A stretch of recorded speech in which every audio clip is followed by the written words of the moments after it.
Salam. Bugün rəflərdə illərdir demək olar ki, tozlanmayan bir klassikaya baş vururuq. Söhbət Napoleon Hillin Düşün və Varlan əsərindən gedir. Hər kəsin bəlkə də adını eşitdiyi, amma tam dərinliyinə varmadığı bir kitab. Dəqiq.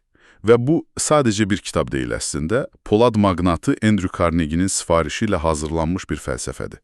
İnanılmazdı, hə. Hill 20 ilini sərf edib buna. 20 il. Və kimləri araşdırıb? Henry Ford, Thomas Edison, 500-dən çox belə uğurlu insanı.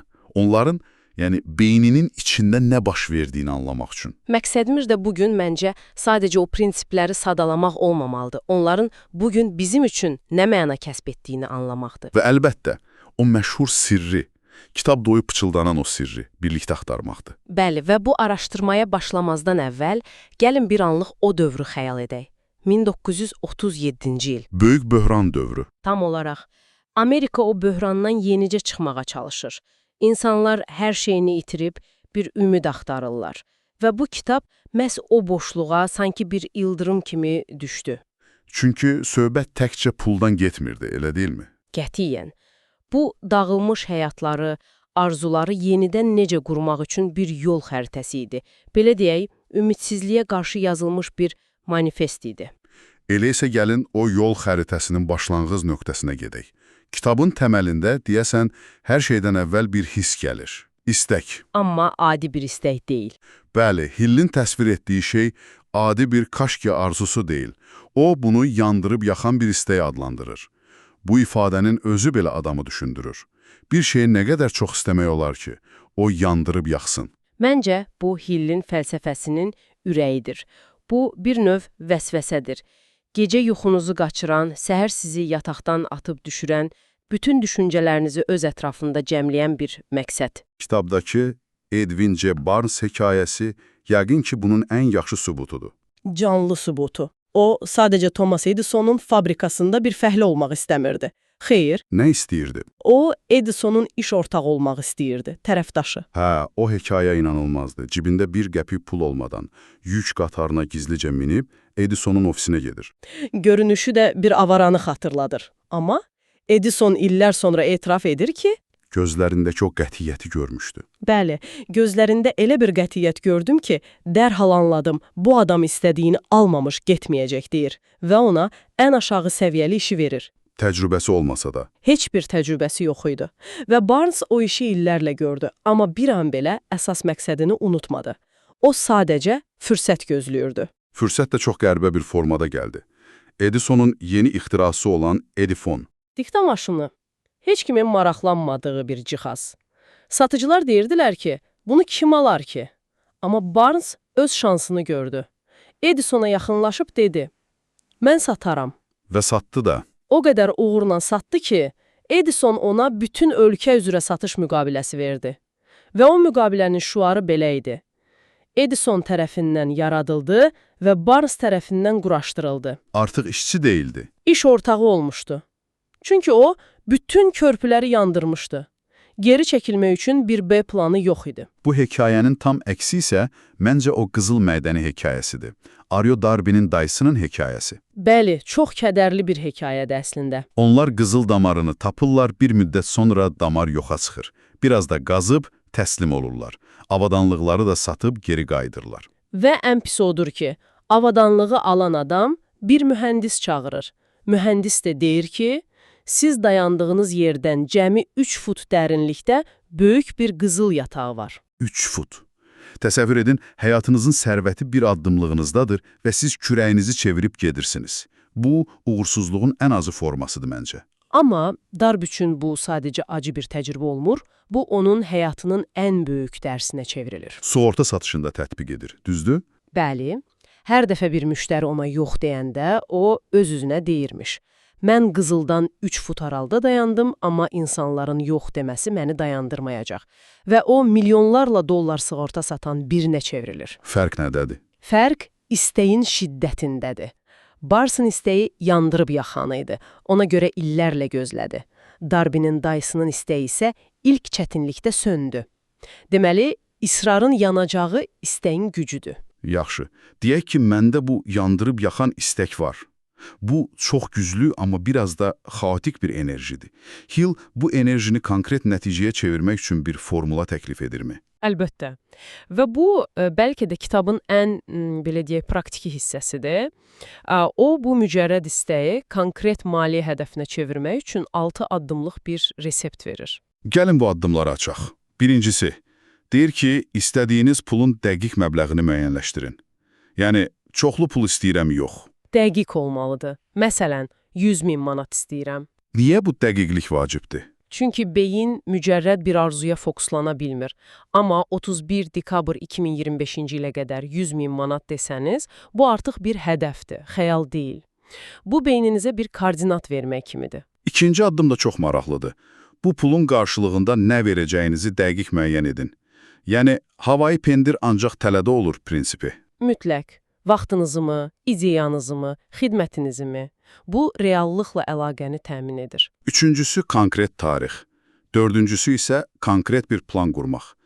Və ən əsası. Hazır olub olmadığınızı düşünmədən dərhal başlamaq.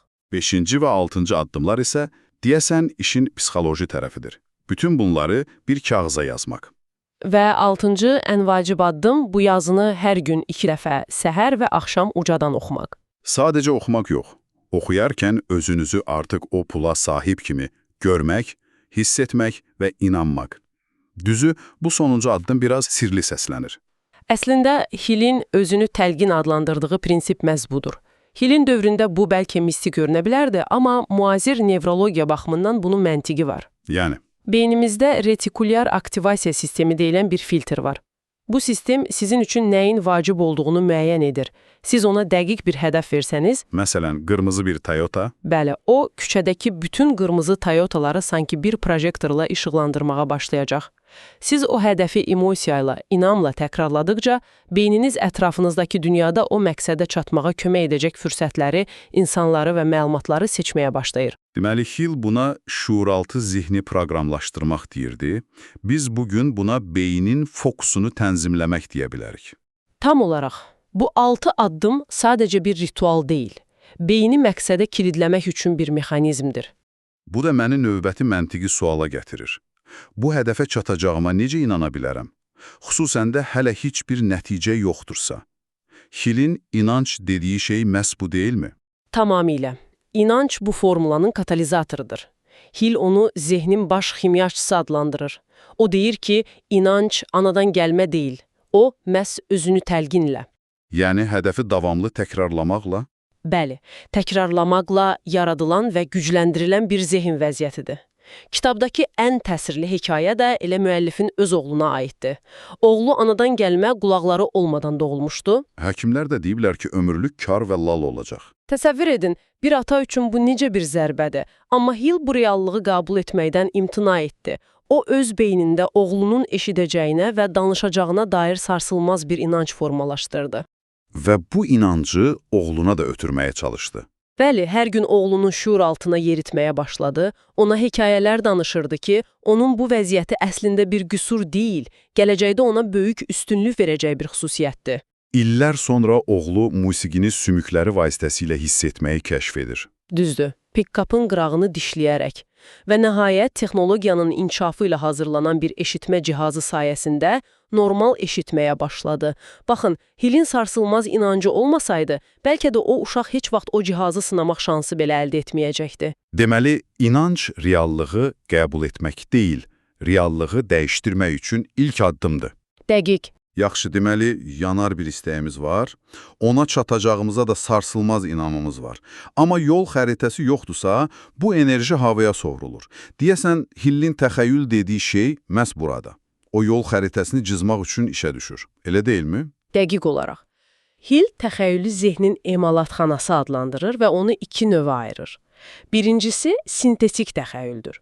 Bu, əlinizdə olan mövcud ideyaları, təcrübələri götürüb onlardan yeni bir şey yaratmaqdır. Bəli, köhnə fikirləri yenidən təşkil etməkdir. İkincisi isə yaradıcı təxəyyüldür. Bu, hələ mövcud olmayan yeni bir fikri, ilhamı, o ani parıltını qəbul etməkdir. Coca-Cola hekayəsi yəqin ki, sintetik təxəyyüllə yaxşı bir nümunədir. Asa Kendler hazır bir formula almışdı. Bəli, bir əczaçıdan formul özü-özlüyündə bir dəyər idi, amma Ama onu global bir imperiyaya çeviren Candler'in təxəyyülü oldu. O, mövcud marketing, paylama, branding ideyalarını bu şərbətlə birləşdirərək tamamilə yeni bir reallıq yarattı. Mükəmməl nümunədir və bu bizi birbaşa xüsusi bilik prinsipinə gətirir. Çünki təxəyyül bilik olmadan boş bir xəyaldır. Amma Hill burada çox vacib bir fərq qoyur. Bilik sadəcə potensial gücdür. Yani istifadə olunmadıkça faydasızdır. Bəli, bir məqsəd üçün təşkil edilib istifadə olunmadıkca Henry Ford hekayəsi bunu çox aydın göstərir. Məhkəmədə onu savadsız adlandıranda o deyir ki, masamda düymələr var. Mənə lazım olan hər suala cavab verə biləcək adamları çağırmaq üçün sadəcə doğru düyməni basıram. Yani niye beynimi ümumi məlumatla doldurmalıyam? Dəqiq. Məsələ hər şeyi bilmək deyil. Məsələ ehtiyac duyduğum biliyi haradan tapacağını və necə tətbiq edəcəyini bilməkdir. Beləliklə, istək, inanc, təxəyyül və bilik hamısı bir aradadır. Amma bu parçaları birləşdirib hərəkətə keçirən bir mexanizm lazımdır. Hill bunu mütəşəkkil planlaşdırma adlandırır və deyəsən bu planlaşdırmanın mərkəzində kitabın ən məşhur ideyalarından biri. Mastermind ittifaqı. Bəli, bu mastermind ideyası çox güclü səslənir. Amma bu, sadəcə olaraq yaxşı bir işgüzar şəbəkəyə, yəni networkingə sahib olmaq demək deyil ki. Hill'in konsepsiyasını fərqləndirən nədir? Çox yaxşı sualdır. Fərq niyyətdə və harmoniyadadır. Networking çox vaxt tranzaksional olur. Mən sənə nə verə bilərəm, sən mənə nə verə bilərsən. Anladım. Mastermind isə vahid bir məqsəd ətrafında birləşmiş beyinlərin sinerjisidir. Hill deyir ki, iki beyin harmoniya içində birləşəndə görünməyən üçüncü bir beyin, yəni mastermind yaranır. Və onun gücü ayrı-ayrı beyinlərin cəmindən qat-qat böyük olur. Amma bunun bir şərti var. Mükəmməl harmoniya. Əgər qrupda inamsızlıq, paxıllıq varsa, o üçüncü beyin heç vaxt yaranmır. Düzü bu mükəmməl harmoniya biraz idealist səslənmirmi? Yəni insanların olduğu yerdə fikir ayrılığı qaçılmazdır. Elədir. Və Hill da bunun çətin olduğunu etiraf edir, amma o bunun uğur üçün mütləq şərt olduğunu israrla vurğulayır. US Steel şirkətinin yaranma hekayəsi bütün bu prinsiplərin zirvəsidir. Charles Schwab'ın beynində bir fikir var idi. Dağınıq polad sənayesini birləşdirmək. O bu fikri sarsılmaz bir inancla birləşdirib, nüfuzlu maliyyətçilər qarşısında möhtəşəm bir plan təqdim etdi. Və nəhayət o dövrün maliyyə nəhəngi J.P. Morgan'ı bu plana daxil edərək öz mastermind ittifaqını qurdu. Nəticədə bir gecədə o dövr üçün astronomik bir məbləğ olan $600 milyon dəyərində bir şirkət yarandı. Bu hekayədə maraqlı olan odur ki, plan həmişə ilk cəhddə işləməyə bilər. Hill deyir ki, əgər ilk planınız uğursuz olarsa, düşün, onu yenisi ilə əvəz edin. O da almasa bir başqasıyla. Bu, sanki labirintdə doğru yolu axtarmaq kimidir.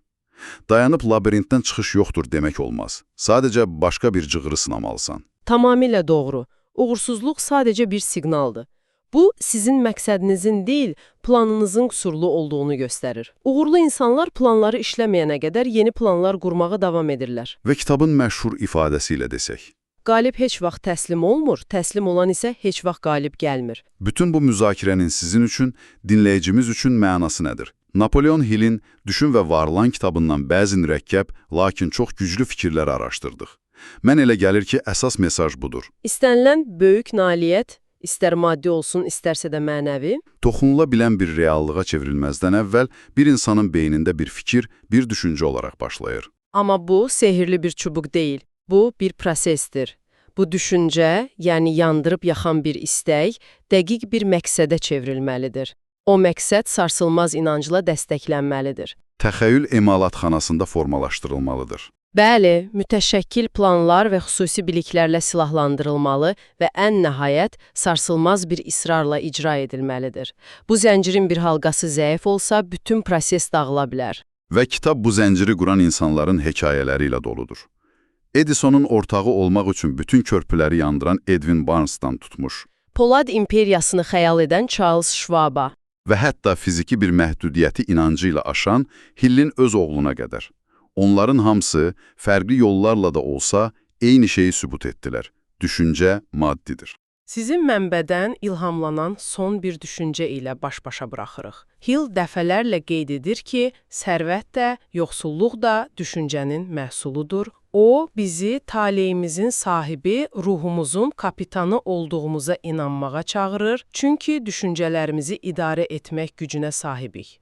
Bu isə sizi cavabını axtarmağa dəvət edən bir sual yaradır. Hazırda zehninizi məşğul etməyə icazə verdiyiniz dominant düşüncələr hansılardır və onlar sizin üçün hansı reallığı yaradır?